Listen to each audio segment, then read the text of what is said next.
Hello, everyone. Welcome to Loop and Learn's T1D speaker series, and welcome back. And we're honored, and we're going to be just treated to some interesting information today from Jon Fawcett. He is the founder of CustomTypeOne. He's also the founder of Fuse Chicken, and if you ask him, he'll tell you about that. He's the developer of Loop Follow, Sugar Pixel, and he's been developing loop patches, which you will hear more about this evening. So thanks for joining in. Our usual disclaimer, the Loop app is a do-it-yourself closed loop algorithm. I assume you all know that by now. This presentation is provided to share tools available to you in the DIY community and assist you in making your own decisions in consultation with your healthcare professionals regarding your own diabetes self-management. You take full responsibility for building and running the system, and you do so at your own risk. Once again, please bookmark the website, loopandlearn.org. It's getting new content. It'll be hotspot to go to even on Saturday night if you have nothing to do. Just have the whole family gather around and sign up for the newsletter. The newsletter is going out at least every other week, if not every week now. There's a lot of information coming through this fall, so sign up. You'll get that to your mailbox. I want to let you know what I've been doing with the speaker series this year. We started in September, and I thought it would be interesting to look at apps that we can use. So a couple of weeks ago, we heard about IFTTT, and we can follow up with an open mic night if people are interested. These are tools you can use. There's not a lot being approved through the FDA. Things are slowed down in terms of devices and research. So I thought we'd see what tools can we use, what do we need to know. So next week you'll hear from Greg Badros, who's developed Gluru. He comes from a background of Google and I'm sorry, John, is it Facebook? No, whatever it is. Yeah, Facebook. And he's developed a diabetes logging app, which is interesting, and it's for families to use to track the child or the children with diabetes. I'm lining up with Lucas Schuster, who's posted frequently on us to test his diabetes co-pilot. He's based in Vienna, or he's vacationing in Vienna. And so we don't have a date on that. And then just one more app, just because it's interesting and possibly useful for people with kids or who just want a little emotional boost, is Happy Bob. Just lined up with, I don't know how to pronounce his name, Huta Haramo, who's the developer. He is in Helsinki. So it'll be an early morning event, but I think it'll give us some idea of what tools are out there, either free or low cost or free with another tier, that will be interesting and maybe helpful to you in your journey. So, stay tuned. We'll put notices out. Jon is the founder and CEO of Fuse Chicken and CustomTypeOne. He has over 20 years experience designing and engineering products for some of the world's leading companies, ranging from the toy industry, did you know that, and high security commercial devices. His daughter Lily was diagnosed with type 1 diabetes at age 12. And as he comments, technology, the changes in technology to simplify and improve her day-to-day living with diabetes has been drastic, which we all know that. And but with each device comes a new need. You need cases, you need holders, you need clips to protect things, and then the services that connect all the technology.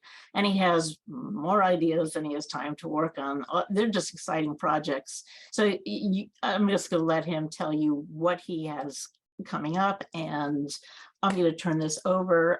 If you have questions, please put them in the chat, either in YouTube or in Zoom, and we have a full house of admins here. If you have questions for any one of us, and particularly for Jon, what an opportunity for us. So without further time here, Jon, you are on, and thank you so much.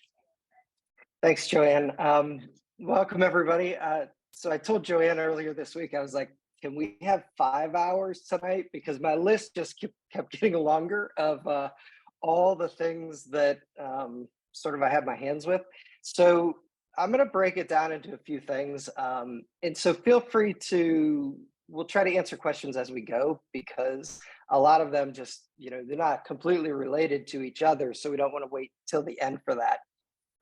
All right, so the first thing is the patches that I make for Loop.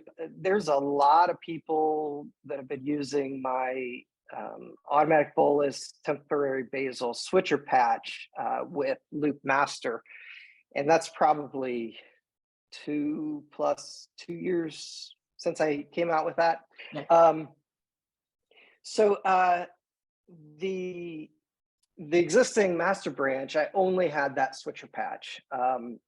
When I switched Lily over to Loop Depth, which is this hopefully soon to be 3.0, nobody seems to know the time yet other than one person. I decided to add a few extras that either people had requested or I found useful. So these are the 4 that are now part of it.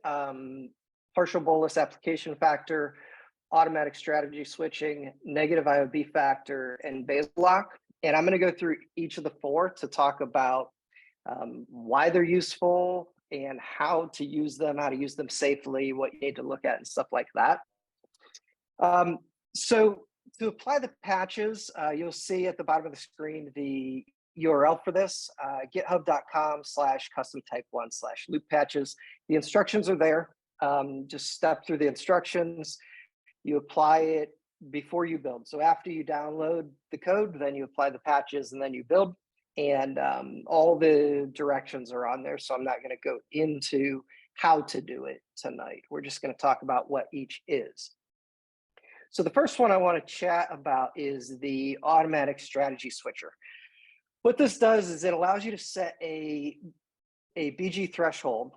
And above that threshold, Loop will use automatic bolus, and below that threshold, Loop will use temporary basal. And I thought of this really early on from when automatic bolus got added, that we, like a lot of people, loved the idea of it being more aggressive to combat highs, but we saw more rebound lows. So she'd be like this screenshot I have, she'd be down lower in range and it would give a huge automatic bolus, and then she'd go low. You'd give juice, she'd go up, she'd go low. So the benefits of temp basal when you're at lower is that on the surface, it's approximately 17% versus 40% of Loop's calculation. So what I mean by that is if Loop calculates that you need 1 unit of a correction, temp basal is going to deliver about 17% of that per 5-minute cycle because it splits it out evenly. And automatic bolus is going to deliver 40% of that per 5-minute cycle. Now, it's not entirely per 5-minute cycle. And I want to say thanks to Marion for chatting through all this with me the last couple of days, because the timing of a bolus versus a temp basal, especially with pod, is even more than Medtronic. Loop delivers an automatic bolus immediately at the cycle. So when it processes the new dose that it needs, it starts delivering it. With Medtronic, it delivers it mid-cycle for temp basal. So already between automatic bolus and temp basal with Medtronic, you have a 2.5-minute delay of that lower percentage amount going in. And then the pod actually tries to deliver it as close to the end of that as possible. So with pod, it's almost like you're getting the first dose when automatic bolus is giving the second dose. And I'll show you that on the next screen. So this is an approximate comparison. I used 1.2 units for the calculation of what it would need because it made some of the rounding easier. And you can see in essentially the first cycle is minute 0, automatic bolus is going to deliver 0.45. Temp basal hasn't delivered anything because it delivers it really close to the next 5-minute cycle. So by the time the first 0.2 units delivers with temp basal, you've already delivered 0.75 in the automatic bolus strategy if you have that selected.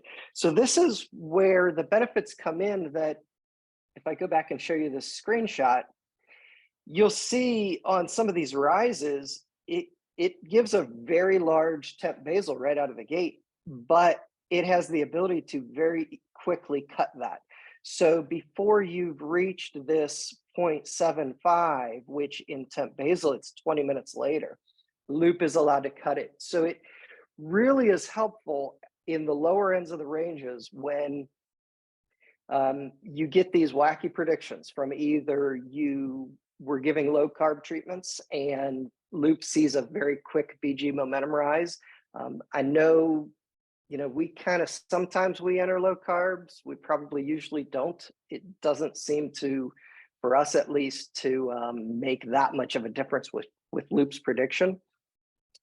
So the benefits here then at the low end are more safety. It'll give you a steadier overnight line because it's basal is like a drip feed versus dumping in the bolus all at once. So you will tend to see more smooth lines rather than up and downs like you will with automatic bolus. But then at the high end, the automatic bolus is much more aggressive than temp basal. So you can see at the high end here, if you're high and you need that 1.2 units, in the first 5 or 6 minutes, you've gotten 3/4 of a unit versus 0.2 units. So it has the benefits on the other end as well. This allows us, combined with the other patches, that we actually run a slightly higher, slightly more aggressive settings for basal, carb ratio, and ISF, because this patch combined with some of the others we're going to talk about really let you run it a little more aggressive. You have to pay a little more attention in certain scenarios. One, for instance, with the temp basal versus automatic bolus, there is a scenario where the temp basal is more risky than automatic bolus. And what that is if you get a red loop pretty much right around the 0 to either the first cycle or right around the start of the second cycle, loop has issued a temp basal for 30 minutes that is going to deliver 1.2 units over those 30 minutes. So if you have a red loop, AB will stop dosing. So if you have a red loop and you've started to go low, right, then AB will not dose any more than that first 0.5 or maybe 0.5 plus 0.3, where temp basal will run the full 30 minutes during a red loop. So with temp basal in that scenario, you could end up getting more than an automatic bolus. So you do want to keep an eye on that. If you experience a lot of red loops, that's one scenario where you may want to go in and do a suspend resume to reset that, that temp basal if you have a red loop. And unless anyone has any questions, I will go on to negative IOB. And we're going to kind of show how all of these combine. I'm really having a problem here with these slides. Sorry about this. I have to restart it because it crashed on me. There you go for technology. I actually do have a question. I'm listening to you and I'm watching how you have to watch what it's doing. Overall, do you feel this is still reducing the burden, or is it just getting you more results, but you have more of a burden to be more mindful? It's not. I feel like it's based on your mindset. If you want the same burden, I feel like it can give you better results. If you want to reduce your burden, I feel like you can achieve the same results. So hopefully that made sense, that it has allowed us to take our almost 17-year-old and give her the reins. Here you go, run with it. She had a pretty significant low this evening before we started, and she was out somewhere. And we waited 10 minutes, maybe 15 minutes before even texting her to see if she had had carbs and feels okay. We're trying to let her, she has to transition into an adult.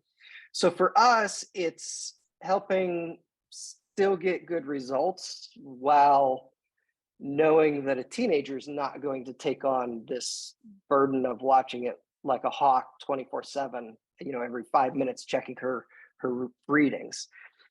But I do think if you really have tight control now and you pay attention to it, that I will tell you at the end, I've tested an unannounced meal with this, and it's not quite there, but if you're lower carb, you could potentially get there with some of these patches combined with your settings. So, there's a lot of ways you could take it. Thank you. Then, yeah, you're welcome. The next thing is negative IOB factor. And what this does is, and it's sort of difficult to explain because like the first bullet point on there says, negative IOB is not actually a real thing. So basal is insulin on board. All insulin that you have in your system is insulin on board. And it's important to realize that if you have 1 unit of basal 24/7, so ignoring loop increasing and decreasing, at the 6-hour mark, so basically you've run basal for 6 hours and you have a full set of DIA of that basal. With 1 unit on board, you have 2.1, or 1 unit basal per hour, you have 2.1 units of insulin on board. That can vary if you have basal changes. So basal is nothing more than stacking insulin. Everybody's afraid of stacking insulin, but that's what we do with fast acting basal. It's stacking insulin to achieve sort of these waves of insulin coming in where the peaks give you a steady state across. So why that's important is because you still have insulin on board when loop says you don't. If you had negative IOB, you wouldn't be alive. That's just, you're going to be in the emergency room. So the question then becomes is, well, do you actually need insulin that loop has withheld that it is considering negative? That is just insulin that it's withheld greater than the amount of your steady state basal. So if you show negative 0.2 IOB and your steady state calculation is what I have shown here, it's 2.1 times 1 unit per hour, if that's your basal rate, you still have 1.9 units of insulin on board. It's not necessarily a given that your body actually needs that amount that was withheld. Back during MDI, is how you deal with that is you may take a glucose tab to combat the low, where loop is reducing insulin to combat the low. In both of those scenarios, you might not have actually needed that insulin. So, that's the first question is why, if you're going to use this, you want to ask, okay, why do I normally have negative IOB? I love Kenny's video series, especially the one talking about how to use negative IOB overnight to determine your basal. So if your basal is too high, like those videos will show, you can use that negative to determine that.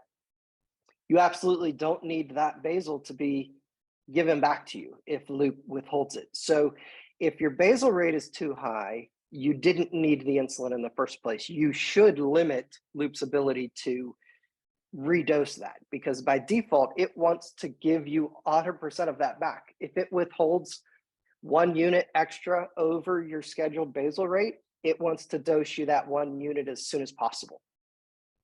The other times we see it, other than a high basal rate, is extra activity, things like that. And in those cases, for us at least, it's usually a case where she didn't need it. It's a one overnight unique circumstance that she was running around all day with field hockey or something, and all that extra activity caused her to have less needs for that night. So in those cases, she still didn't need it. In the past, we did what probably most people do. if you have a prolonged time of negative IOB where it just can't get out of it, you end up adding fake insulin to Apple Health. You just trick Loop to think that, to zero it out on your own, or you run some low overrides. And there were times in the past where we basically run what should be like a 30-minute low temporary override, ends up being a 5-hour override running all night because it can never catch up. So we run this with Lily, we run this at 25%, and Loop's default is 100%. 25%, what it does is on the calculation, if IOB is negative, Loop is only allowed to use 25% of that negative IOB in the calculation. And that, for us, that really takes the issue of possibly too strong basal out of the equation. So if her basal's too strong, I'm actually okay with her waking up overnight or even running in the middle of the night with negative basal up to a point, because I know that Loop's not allowed to come in and start aggressively redosing that. So I have on the next screens, I have some examples of this. So we run at 25%, and that will affect all the calculations.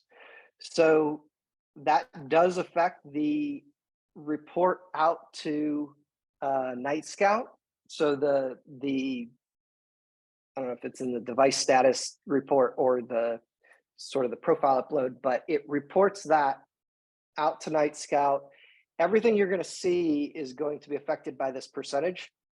So one thing you should keep in mind is if you're going to test basal, turn this to 100%, because otherwise you're not going to get an accurate gauge of what that negative IOB is. So in this example, and this is really what I still have trouble getting my mind around how Loop is running and processing and calculating the negative IOB. This is showing 6 hours of readings here on the left side of the prediction. And so you can see we started out with some, it's super small, but it was automatic boluses that were dealing with fat and protein after she was asleep. We run ISF aggressive enough to usually not have to dose for any of that in the overnight.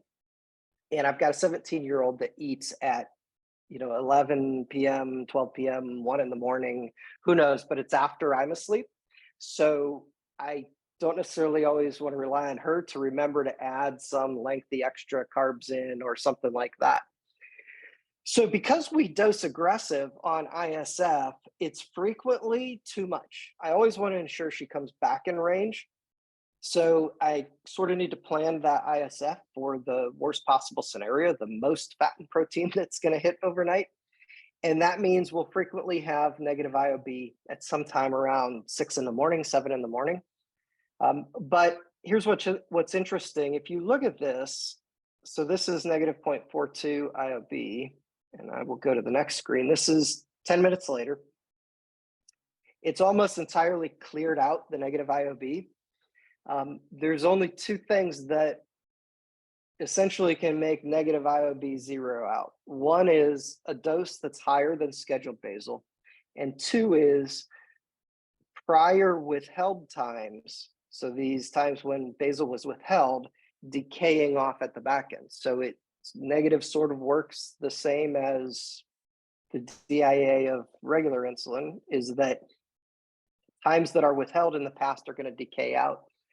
But what we find, and this is why I'm comfortable running this pretty significantly at 25%, is that almost always negative IOB gets back to zero within 10 minutes. And it's within 10 minutes without giving a drastic extra dose that could result in an extra low at this time. Like if it was allowed to give her the full calculated negative IOB that it wanted to at this time, she probably would have ended up going into another low. So as you're using this, just keep in mind that it affects everything you're seeing with negative IOB. So it affects what's going to show you in the calculations, and it's also going to limit what loop's allowed to give you by that percentage of it. And then thirdly, to reset it to 100 anytime you want to Basal test. Any I have a question questions? for Yeah. you. So I've been wondering this for a while. How long does it take for, if you're running a patch like this, how long does it take for the IOB that you see on the screen to actually equal reality downstream? Oh, like this dose, like a dose right here, how long in the future until you see it in So IOB? I'm not sure I understand the question. So this, if you go back to your previous screen, you had like negative 0.0, negative 0.42. And that, even though there's no such, you can't actually physiologically go into the negative, it is negative in terms of what it's keeping track of. So if we artificially change that to the negative 0.01, that is not as real as this, correct? Even though it's making the system work more how you want it. Well, let me start my answer by saying I'm a firm believer that there's no such thing as empirical settings. Okay. You can test Basal, you can test carb ratio, you can test ISF, and they will change based on the system you're using. You cannot take the same settings and go from MDI to Dash to Medtronic to Omnipod 5 to Loop to Tandem and get the same results out of those. So right. Go ahead. So I say that to sort of indicate my philosophy is no matter what you need to do, no matter what we do with things like this patch or other things, is we do it with the intention of getting the best results possible. So if the best results possible mean I need to make a patch that fixes this oddity in Loop's algorithm that I don't agree with, that's the way to do it. Now, I don't know that answered your question directly, but no, if you still, so let me say it in a different way that I think might be more relevant to answer your question. Loop lives in a very black and white world. I think the best possible closed loop algorithm hasn't been invented yet, and it's because it takes so much fuzzy logic, if you're familiar with that term, or you have to have probably a million variables to account for. Everything from how many steps you took that day to, was my carb count accurate within 1 gram? For some people, maybe even less than 1 gram, if depending on your carb ratio. Because, just as an example, Lily will go grab a cracker or something, it might be 2 carbs. And I stop and think, and her carb ratio is like 1 to 6.5. And I'm like, well, that's a quarter unit of insulin just for a couple of carbs. So most people that I know, is there are so many times like that where it's like you maybe didn't dose for something that seemed insignificant, but it ends up being a lot of insulin. Or on the other side, so all the variable side of things, extra activity, sickness, monthly cycles, like a train wreck at certain times of the month, that there are no algorithms out there, no systems that can handle that. So the best we can do is to sort of modify what we're putting into the system, whether it be running settings in a specific way, like people do with Control IQ, with running in either the sleep mode to sort of hack how their algorithm works, or running with 20% higher basal on Control IQ because they've found it works better. A lot of the stuff I'm starting to see with Omnipod 5 seems to indicate that those same types of changes the Control IQ people thought of are probably going to help Omnipod 5 people. But so Loop lives in this black and white world that doesn't account for a million of the variables. We've got like 10 variables that we account for. Yet it assumes everything is black or everything is white. There's nothing in the middle. So Loop assumes the basal you have entered into the settings will keep you perfectly flat. How often does that happen? You know, our tests typically are, okay, as long as it's plus or minus 30 milligrams per deciliter, it's close enough. But Loop assumes that that close enough is actually 0. So if we test basal, for instance, I tested basal and she went up to 115 and down to 85. Well, so it's close enough, and that's what I'm going to run with. That's a 30-point variation. If my ISF is 60, that's a half unit of insulin difference between what I've told Loop and what Loop might decide to do on its own when those things start to change. Whereas she might just have a smooth up and down all night from that basal rate, but Loop might see the rise and start to dose ISF or see a drop and think she needs all this extra to come back up. So that's really to me, that's really the ultimate problem, and why some of these are solutions in for us. And it's not, I mean, it's a failing of Loop's algorithm, but it's not just Loop. There's no algorithm out there that can handle human physiology and all of the different things that go along with it and that affect it. So by saying, well, it goes from 0.42 to 0.1, how much did this patch affect that versus normal decay of insulin versus whatever other thing, Loop's extra dose?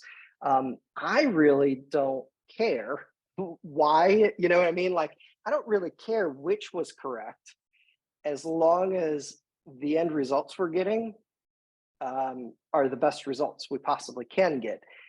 And there is a big caveat on that answer. And the caveat is that your settings need to be close. You know, if your basal test is within like you're going up and down by 30 in a basal test, that's probably close. But if you do a basal test and you start the night at 100 and you end the night at 200, that's not close enough for any of the stuff to really overcome and help.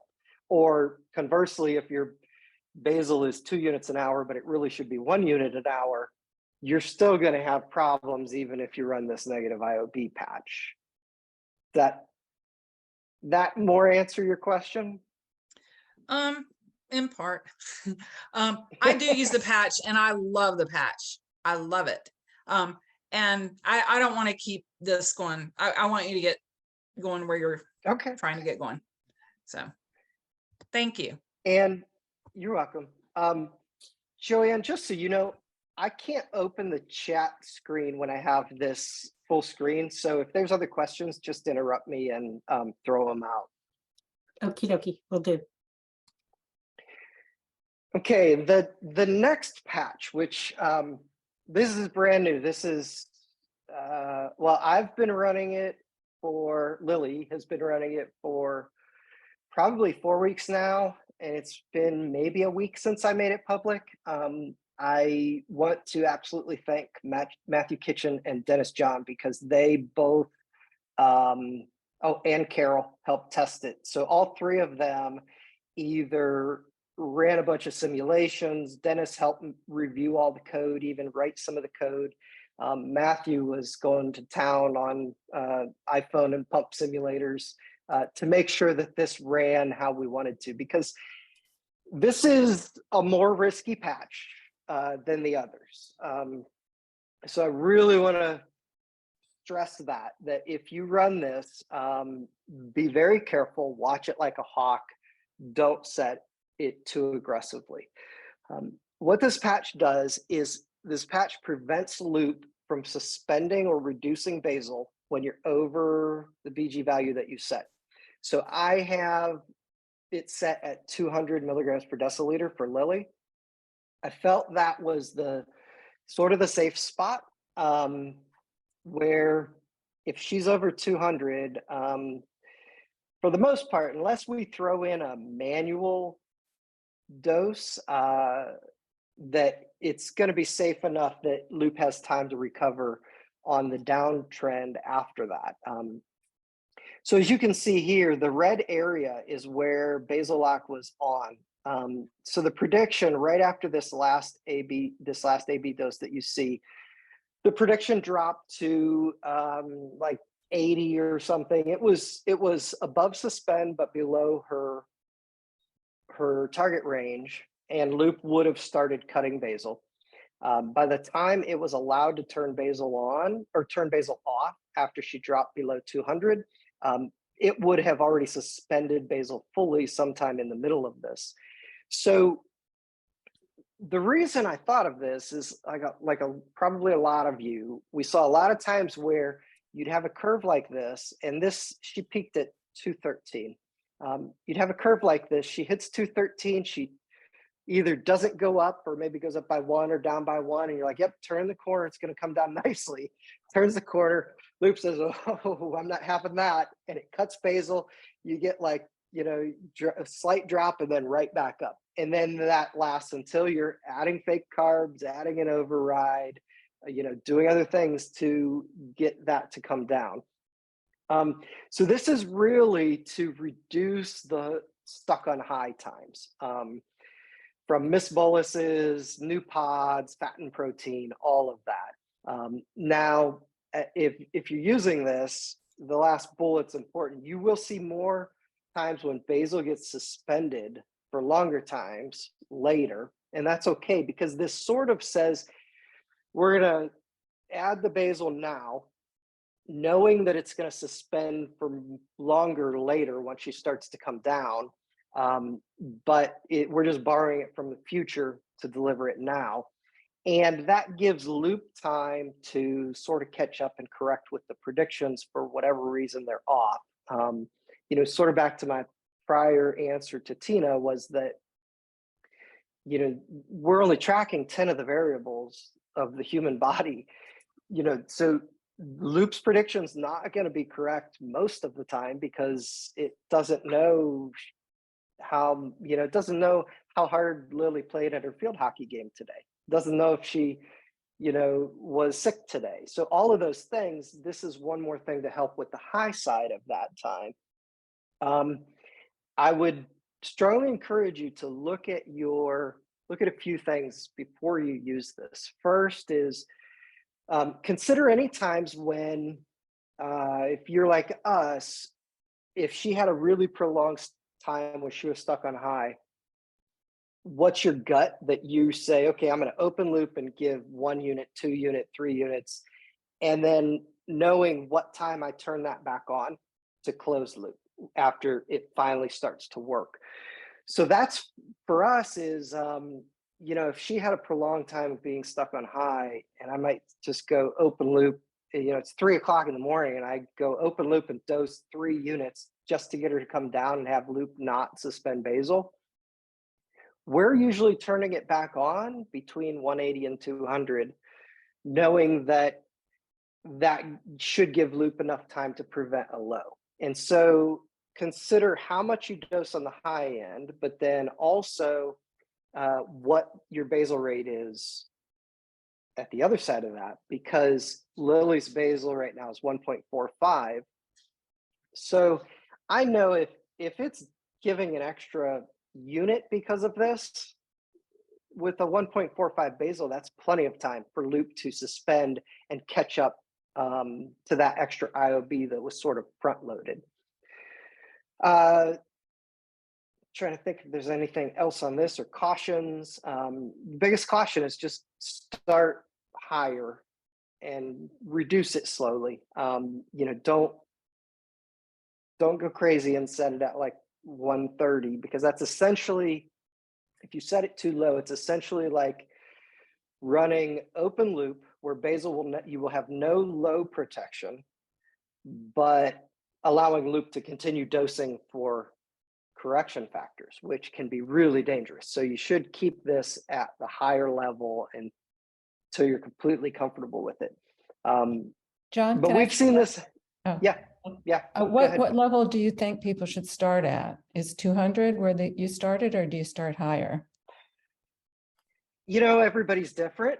I've talked to some experienced loopers who set it drastically lower than I would be comfortable with, and others who, I know people using loop follow that have their low alert set at 120. So it's sort of everybody's different, but for me personally, 200, between 200 and 250. But if you're never, if you're regularly having swings up to 250 and 300, you probably want to go back and look at your settings if that's regular. Obviously, that happens from bad pods and all of that type of stuff. But if you're using loop with pretty good settings already, it should probably be a case where you might peak between 200 and 250, and loop's able to hold you there. You didn't get over the curve because of fat and protein or something like that you didn't account for. So somewhere in that range is where I personally feel comfortable with. There's been times where I've thought I maybe should raise it higher than 200. There's been times when I thought, gosh, I want to set this down to 150, but I don't think that's a safe spot unless you are a really tightly controlled person, and low carb, things like that would be probably the only time. So the reason being is someone who maybe is averaging like actually, I'll use an example. I have a friend who was just asking me to look at his settings, and I told him ISF looks way too aggressive, but don't mess with perfection. His BG average was 85 and he had a standard deviation of 11. So he basically was a flat line. So in that scenario, it would be safer to run lower because loop's never seeing a huge BG momentum swing that's going to keep dosing a lot extra. It's just a gentle rolling. But take it cautious. Start above 200 for sure is what I would suggest. Any other questions on this?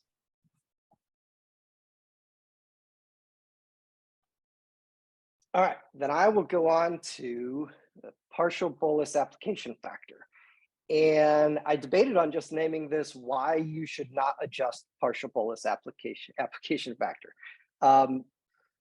I added this because I was persuaded to add it. People wanted to switch back to loop, but we're on free APS, and this was the reason a lot of people switched to free APS. But I don't think a lot of people fully understand the math around this and why you probably shouldn't change it. So I like to say 40 is the new 100. So what loop does, if you aren't aware, is when automatic bolus calculates the amount, it's going to only dose you 40% of that calculation in the dose. So each cycle, it's dosing 40% of what it's calculating it needs to give you. Well, all of us that have been running with that, and that is sort of an arbitrary number. Pete picked 40% when he wrote it. Really, that's about the extent of it.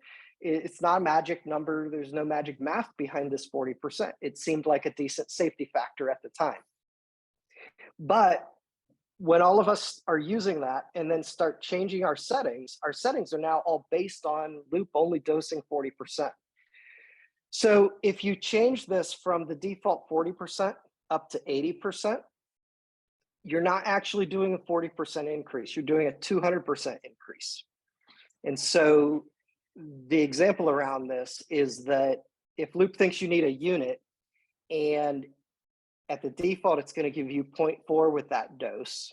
If you change it to 80, it's going to give you 0.8 with that dose. You are doubling by going from 40 to 80. You are doubling the amount of insulin loop is allowed to dose at each 5-minute cycle.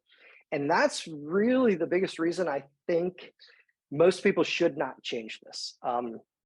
It will probably require all of your other settings to change, because all of a sudden loop's basically dosing twice as much as you've tested in the past for all of your settings. So what you'll usually see happen is the same thing that happens if you start going drastically more aggressive with your ISF. And I do realize I say my preference is a more aggressive ISF. But if you start going drastically more aggressive with your ISF, loop's allowed to dose more on the rise. But then as soon as you turn the corner, loop's going to just cut basal quicker and keep it off for longer. And that's the same thing that's going to happen as you start raising this partial bolus application factor. Loop's going to start dosing twice as much on the rise if you change it, for instance, from 40 to 80. And as soon as you turn the corner, loop's going to say, oh, you've got 2 times as much insulin on board as I can account for. It's going to suspend basal, and then it's going to leave it off for twice as long as it would have otherwise. So 40% is the baseline. That is your flat baseline level that is essentially now 100%, because that's what all of our settings are based on. So my really drastic preference on this is to start going slightly more aggressive with ISF. You know, I know the video series, again, Kenny's videos and logic behind all of this are fabulous. I'd strongly suggest you go back and rewatch them, even if you've seen them but it's been a while.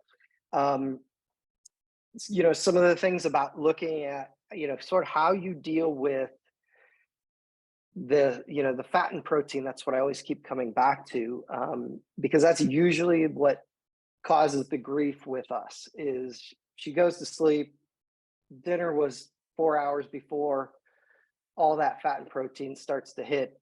It's, you know, it's not growth hormones, it's purely fat and protein for her. And so ISF can deal with that. But if you use ISF to deal with that, ISF and carb ratio go together. So they go hand in hand. So you tweak those settings and it can more appropriately deal with it with both your carb meal doses and your ISF automatic boluses, where this partial application factor just says arbitrarily, I'm going to have loop give more than I've been having it give in the past. So have it in there. You can change it if you want. If you do, I personally would not suggest going more than 10%.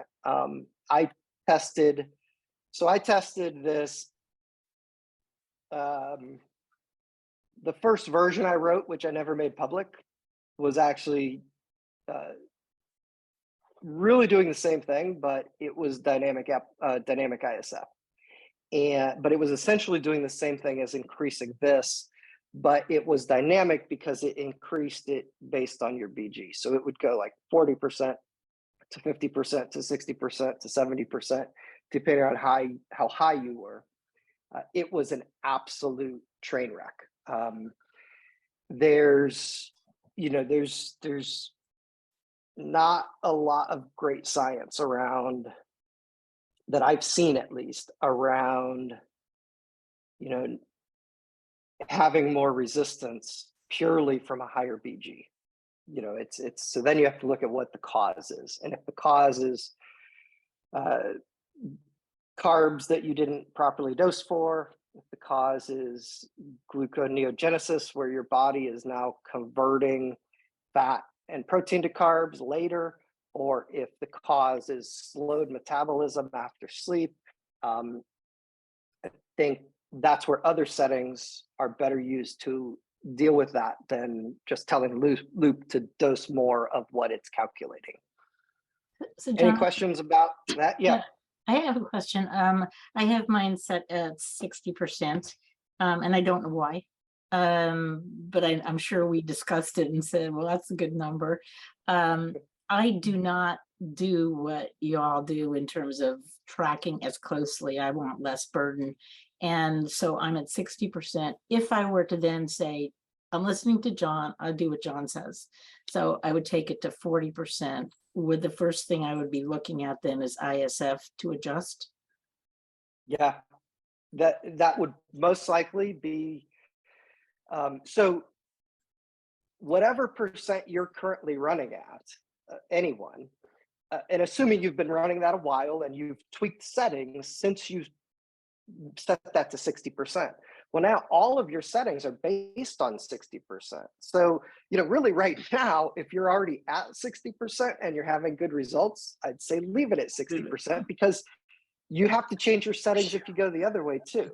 So that's the whole point. The whole point is all of your settings are based on whatever number you're using here. So I'm sort of assuming most people haven't changed this yet.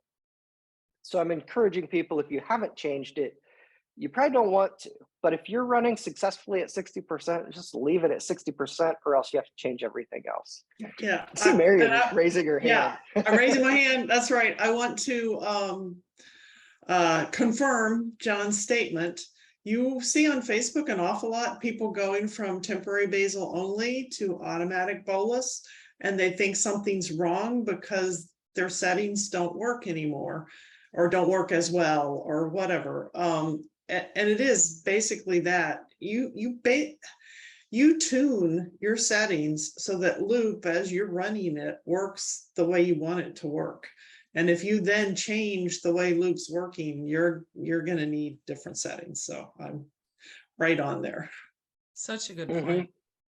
And one thing to point out with all of these settings, it's sort of an overall with Loop in general, from my experience, there's, to start with a caveat, there are a lot of exceptions to what I'm going to say.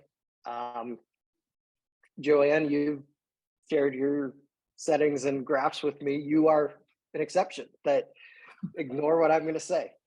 If you are able to run with Loop with your settings and you are achieving, mid fives A1C with the low standard deviation and minimal burden, by all means, keep doing what you're doing. You don't need to start tweaking just for the sake of tweaking.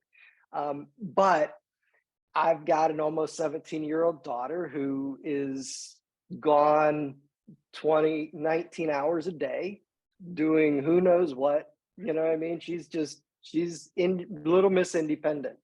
And so she can't have a 5.2 A1C without a lot of work playing on top of that. So we tweak our settings, even with the patches, to get the results that we want. And that's sort of back to my prior, I don't feel like there's this empirical setting, like we should go test our settings and then absolutely stick to that. We should test our settings, use that as the starting point. And then we've always done between a 5 and a 10% change of any setting, maximum, to see the results of it. But then we don't go back. I think the last time I did a basal test was a year, maybe. Last time, I can't do a basal test on a girl that eats at 1 o'clock in the morning and I'm in bed long before that. Because her last food is pretty much still active by the time she gets up in the morning. So just, you don't have to tweak, you don't have to use these. If you're getting good results, you know, you can, and you can try and start slowly, and you might find some examples where, you know, the one of the patches improves one area that, you know, that can take a little more of that burden off or help achieve slightly better results. Mhm. And I see we got a bunch of questions or hands raised, but Joanne, I don't know how to flip over to see what's being asked. Okay, so Brad asks, I'm testing basals with my endo. I'm asked to turn off microboluses set at 50% to make Night Scout easier to read. But now that sounds like a terrible idea. I'm on free APS. Any thoughts on that? So Lily's been running dev with DashPod since mid-February. And we had an absolute horrific transition from master with arrows to dev with dash. And I still don't know why, but her basal on, just as an example, and I will get to an answer, I promise. Her basal on arrows with master was right around 0.75. Her basal now is 1.45. 8 months later, that her carb ratio went from 10 to 6.5. I mean, it's everything. It's across the board. She's using 20% to 25% more total daily insulin with the same results. And I don't think that is all. I can't attribute it to anything physiologically. Maybe some of it, but not all of it. It's sort of like the people I see that say when they switch to Omnipod 5, they're using more insulin and getting higher average BGs. It happens. I can't explain it. So to answer your question though, during that time, she ran temp basals for at least 2 months solid, and we had drastically better results running only temp basals without automatic bolus. Same thing as, you know, the micro boluses. So I don't know. Does Android APS still can you switch it over to do just temp basals only? Does anyone have an answer to that? I think you mean free APS. I thought he said. I thought No. Joanne. I thought you said Android APS. No, free APS. Oh, free APS. Okay, Mhm. then yeah. I mean, I would switch it back to temp basal only. You still can do that in free APS, right, Marianne? Yes, you can. But what we did to sort of, so the reason I did it is basal will give you a much smoother BG line in general, rather than, or temp basals, rather than automatic boluses. It's a drip feed of insulin rather than a flood of insulin. So what we did, and you may want to consider something like this if you're going to just use temp basals, is I went from we had always just used sort of the recommended when we started looping 3.5 years ago of set your max basal to 3 to 4 times your basal rate. We're actually now about 6 times. And actually it's not 6 times anymore because Dev has a guardrail that I haven't changed yet, but I haven't figured out exactly what it is. But we went from about like, it's what? The guardrail is 6.8, the max Oh, basal. 6.8. Then we are, okay, then we are about 6 times now. And so what that allowed temp basal to work, as long as you're dosing for carbs, it allowed temp basal to work just about as well as automatic bolus. And in many cases, it worked drastically better because she had less of a roller coaster in some of the times when it was like the wheels are falling off. It was a little smoother of a crash landing at some of those times. Were there other questions? I think you're good to go ahead. Tina, you're muted. Are you trying to talk? Tina Thank has you. hand raised. Thank you. I was wondering about your thoughts about using the partial bolus application factor the other direction. My son goes through the ups and downs too, and has sensitive periods. And I'm wondering what you think about using it, like lowering the bolus versus putting on a low override. I'm not a fan of overrides, even though we use them. I'm not a fan because I think that they play too much into the calculations as it's doing the predictions off of that from when that override was on. Sort of like the best example is the people that would go set a 10% low override and then wonder why Loop thinks they're going to be 2000. So I think that could actually work. It has the benefit of dosing less of the prediction without changing the prediction. So if what you're seeing is Loop's predicting he's going to be 90 and it's going to dose half a unit to get him there. Well, if that half a unit's going to take him to 50, that's, it's sort of the same thing. I don't know. It's worth, I would say it's at least worth trying. I would definitely be watching for more highs though, as you adjust it. Is, on the flip side is, like if you raise the application factor too high, Loop's going to dose way more. It might bring you down, but then it's going to cut basal for a long time and you're going to go right back up.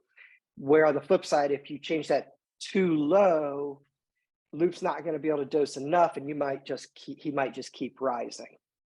So I would definitely try it, but keep an eye on it as you're doing it.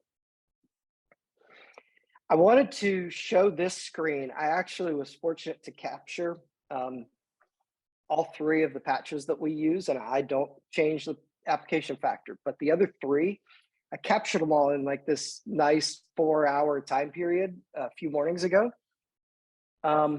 So I just wanted to show you so you get an example of how this works and what you can sort of expect.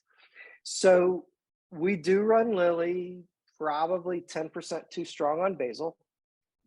And I do that. I had the idea with the after reading one of the Control IQ posts on Juicebox, like it was probably 4 months ago. A woman posted on there. I can find the link if anybody wants the link. I can find it for you. Essentially, the strategy was basal's about 20% higher, and you tweak some other stuff, but that essentially fixes it, sort of hacks the Control IQ algorithm to run drastically better. So combined with these patches, it has let me do a similar thing with Loop and be able to do it safely.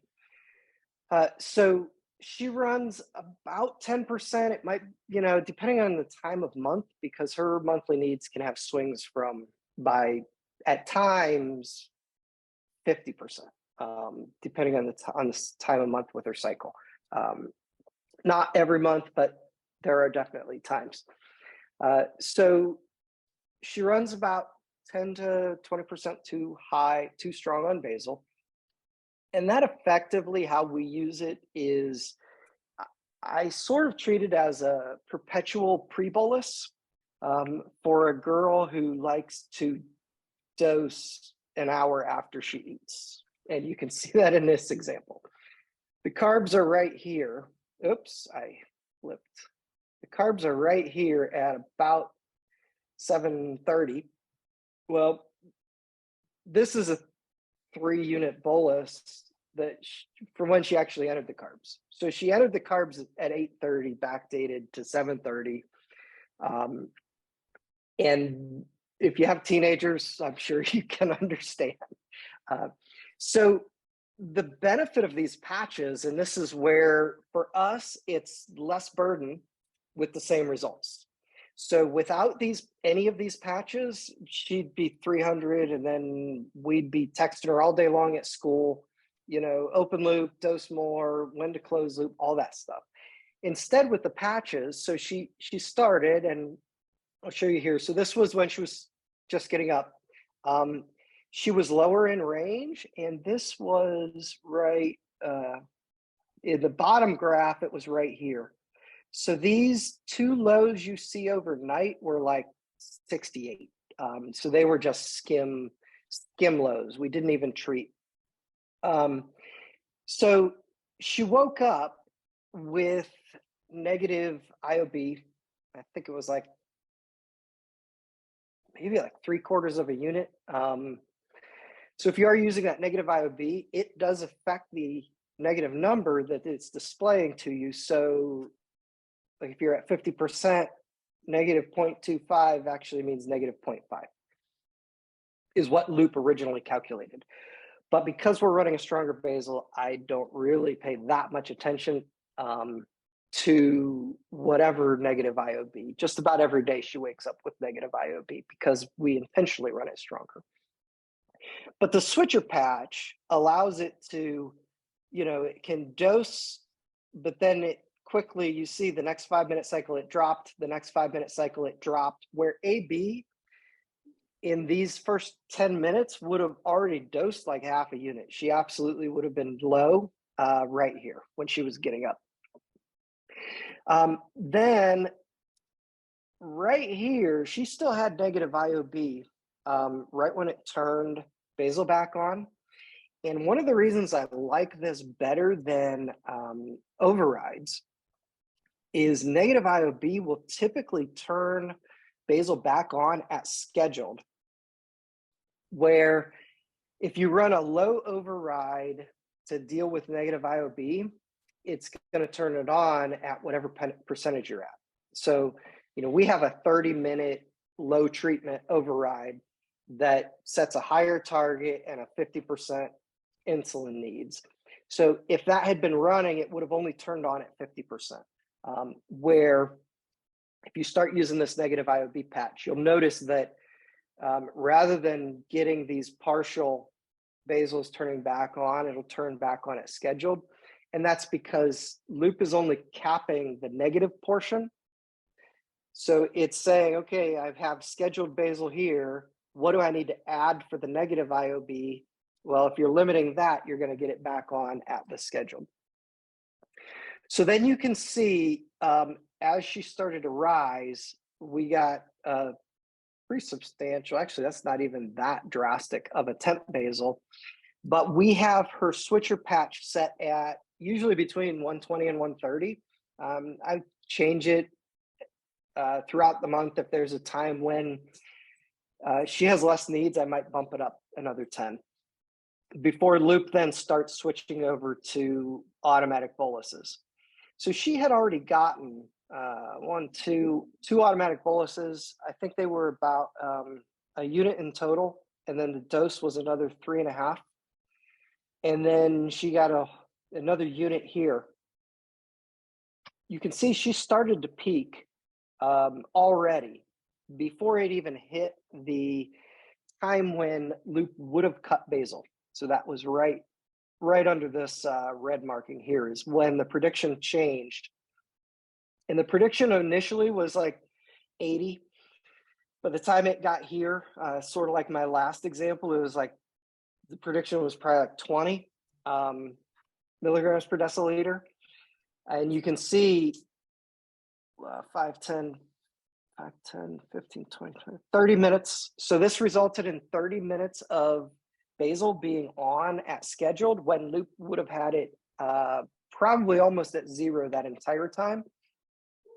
And so in our basal, that's about an extra 3/4 of a unit, which Loop had plenty of time to catch up on. And obviously it needed to catch up on even more than that. And that's because I also have a slightly higher or more aggressive ISF that led up to that basal lock. But we're seeing much more times like this where as parents, our burden is much less because we usually just let it run. But with the more aggressive settings combined with these patches, we aren't seeing 300 when she forgets to dose. Like 6 months ago, if she did this and didn't dose what was needed at like 5 units total, she would have been probably 400 if she waited an hour to dose on that. Now, another important thing with this is I think Loop's algorithm, from everything I've seen, not just with these patches, but in general, Loop's algorithm works best with more separation between your target range and your suspend threshold. So one of the things I always question people on, there were a lot of people saying, "Oh, I'll never switch to Omnipod 5 because I can't set the target as low as I can with Loop." And my question there is, okay, I don't remember if it's 110 or 120, but whatever it is, that if that would be your average, and you can see here this day at the bottom, 120 average BG, and it's a 5.8 estimated for the day. So it takes a lot to get below that. We usually run Loop anywhere between 100 and 120, somewhere in that, with a 5 to 10 range on the target. So we run 100 to 105 or 110 to 120. We don't run Loop pushing it down to like an 80 to a 90 target.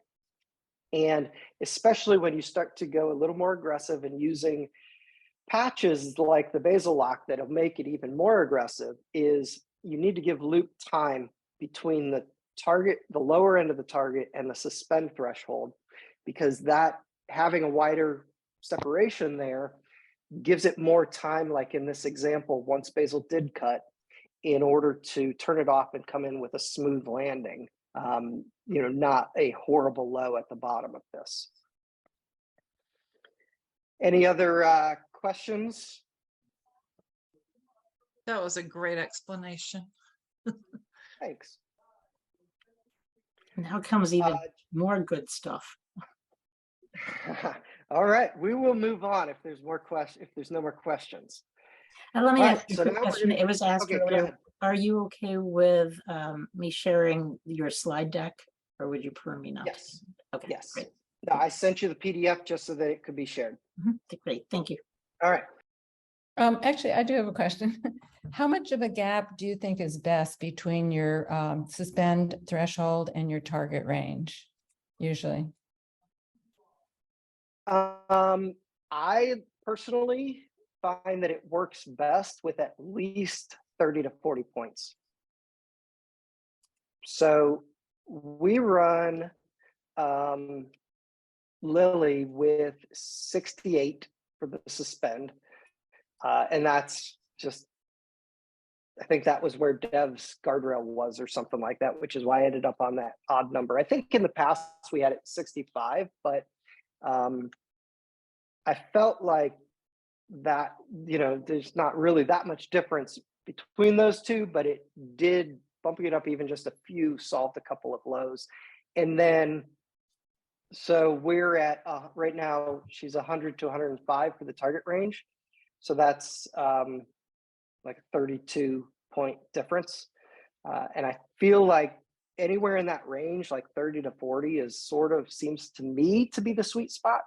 When you start getting closer, you get even more on-off times where it doses and then immediately suspends and stuff like that, where you have this extra time period where Loop's allowed to, having the wider range, here's a better way to explain it, having the wider range gives Loop time to give you partial suspended bolus rather than always having to fully suspend. And to us, that can at times make a big difference if she's at least getting some versus full on, full off all the time. Okay, thank you. Brad has I a have a question. I question. see. Oh, okay. Sorry. Go I ahead. just want to make sure when you say the suspend ratio in the new dev system, it is called safety limit. Those are the two the same, right? Let me load loop to double check.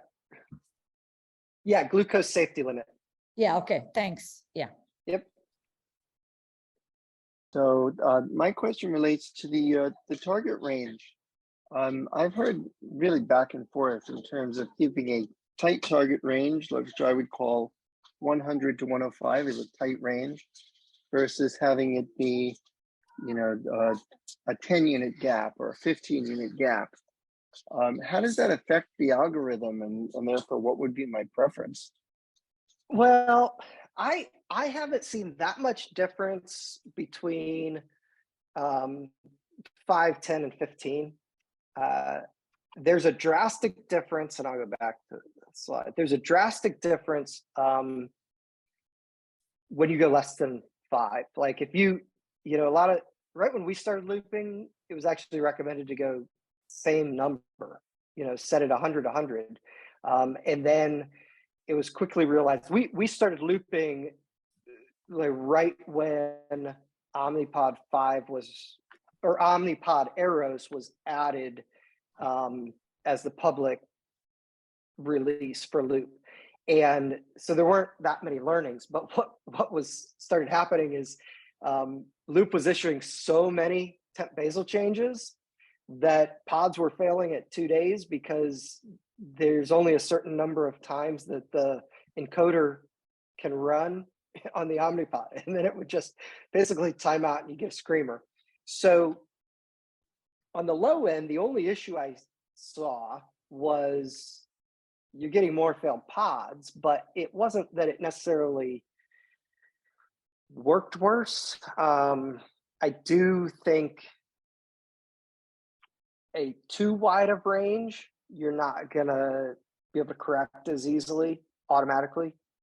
But other than that, I haven't seen differences from people that run 5, 10, 15 points. I mean, that much of a difference in your results. Got it. Thank you. You're welcome. Other questions? All right, we will move on. So, new app I want to show you guys. This is called SugarSafe Drive. So, Lily is almost 17. Day one of her license, she drove to Starbucks and texted me that it tasted like sweet, sweet freedom. So that's my daughter. She is always out, always active, always doing something.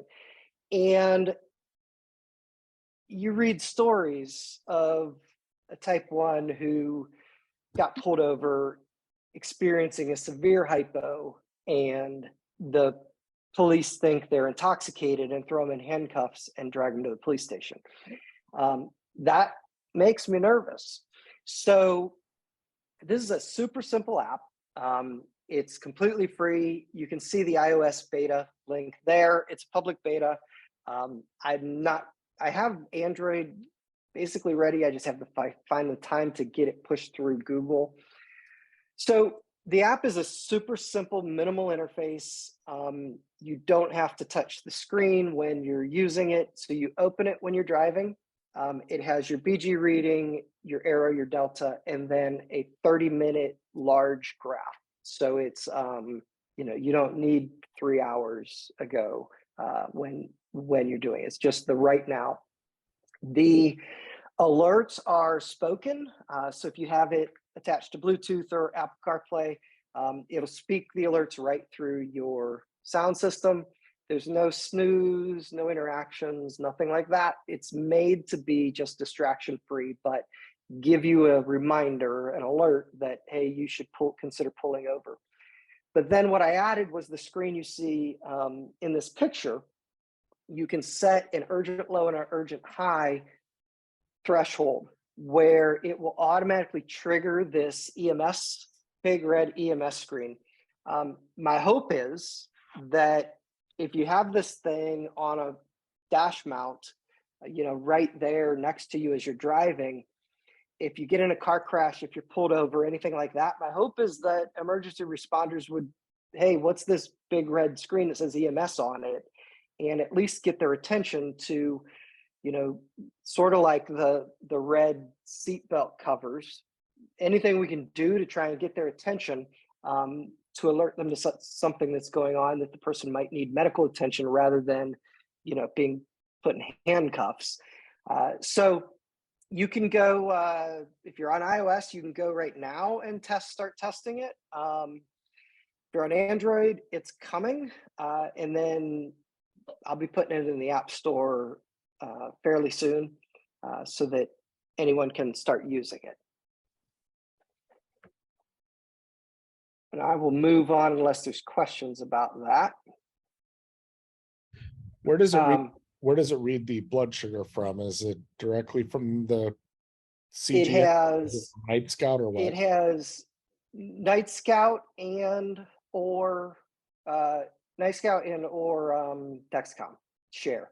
So you enter your Dexcom share credentials just like you would for like for using Bridge with Night Scout, or in SugarPixel, or Happy Bob that uses that now. One of those uses it. So you just enter your share credentials and then it downloads it.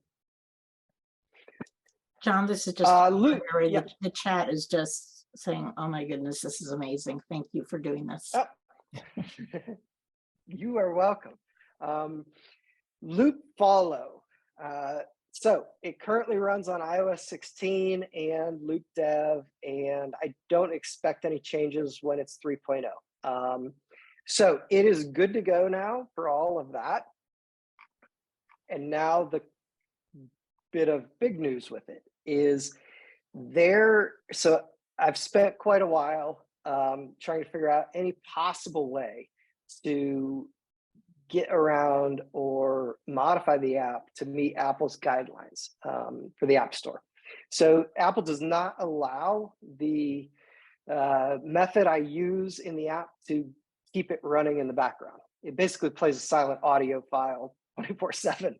And that's the only real way to keep an app running, guaranteed, without iOS killing it. And Apple doesn't allow that unless it's actually a music app. So, excuse me. So the only path forward for Loop Follow to be in the App Store is to use push notifications, which is essentially basically the only way that you can run iOS apps in the background. So what I'm basically going to be doing is a full ground up rewrite of Loop Follow. I'm not expecting to make any additional changes to the current version. I'm not gonna remove it, but there won't be new alerts or things like that while I work on this new version that can go in the App Store. I'm absolutely intent on making it multi-user also. So that's one of the biggest requests I get. And I was pretty surprised with SugarPixel how many people have 2, 3, even 4 type 1s in their household. So the next version will be in the App Store, and it will be multi-user, and it will have very similar, if not identical, features as Loop Follow does currently, but it will run drastically different. And one sort of caveat with that is it's not free to run push notification servers. So I haven't figured out exactly how I'm going to do it, what I'm going to do, but there will probably be some nominal cost to cover the cost that it's going to take to run the push notification servers, which are what essentially is going to keep the app giving you alerts in the background. That's about everything with Loop Follow at the moment. Well, and the problem with complications, for anyone that's not aware, is Apple limits I'm not sure this is the Loop problem, but Apple limits the number of updates they can do. And in general, it works out to about once every 15 minutes. So there's only, when you're getting blood sugar readings every 5, you basically, your allotment for the day is 1/3 of what you actually need. There's tricks around that, such as, not doing it when it's not on your wrist or when you're sleeping or things like that. But it's still pretty bad about being up to date. And that's why Loop Follow doesn't have a dedicated complication, because the only way is what, Spike started, and then SugarMate did it, Loop Follow has it, is basically to use the calendar is the only complication Apple allows to update in real time, is the calendar complication. So Loop Follow, you can currently build it. You can actually use the Loop build script, and one of the options in there will step you through building Loop Follow at the same time that you're building Loop. You can also have it in test flight, which is Apple's beta app testing. They so far haven't given me grief over it. So that means they haven't reviewed it, but I'm confident that if I were to try to push it out as a public app in the store, that it would trigger a full review, and they would block it and not allow it. And the risk there then is that everybody using the current test flight also would immediately lose access to it. So I'm still running the test flight. You can sign up for that, or you can build it yourself. And the last thing, SugarPixel. So I don't know how many people here are using it. I just switched it over to mobile app-based configuration, and that's iOS and Android. Oh, and before I forget, the rewrite of Follow will be iOS and Android. So it's not going to just be iOS only at that point. So things we're looking to add to SugarPixel is emergency phone calls. That's one of the big ones that, Lily's got a 1.5 years left of school, and then it's going to go who knows where to college. We have a lot of college users with SugarPixel. And the one feature that I thought of that really would set my mind at ease is in a SugarPixel triggering an alert phone call. So you have SugarMate that does that, but with SugarPixel, we have a pretty cool ability to also know if the users hit the snooze button. So if your kid's at college, their alert goes off, you don't necessarily need a phone call the moment the alert goes off. You only need a phone call if they haven't gotten up and dealt with it and snoozed their SugarPixel. So we're going to have some cool options around that. I put out a poll also about, hey, here's a bunch of ideas. A lot of people were interested in app and service integrations, such as if this then that, and integrations like that.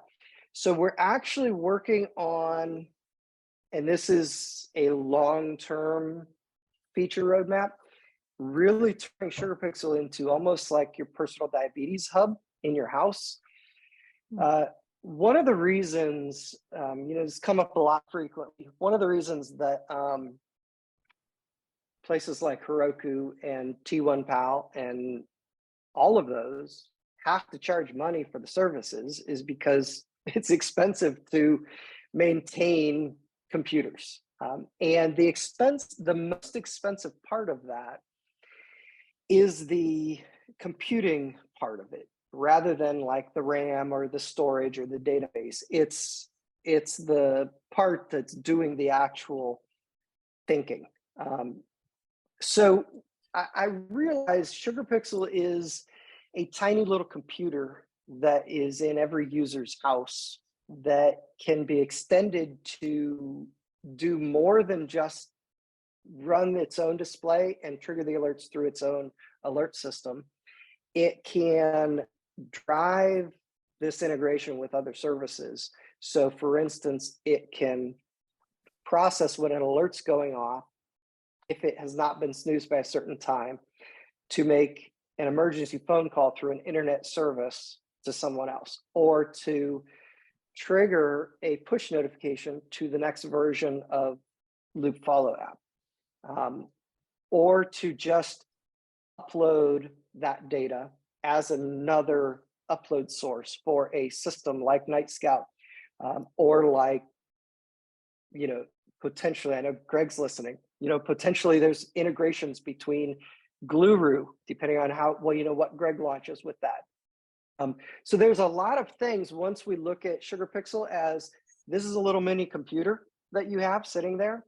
What additional features can we add to that to expand it into more than just a simple display and alert, but integrate as this hub, computing hub, into all the other services and apps that are around diabetes.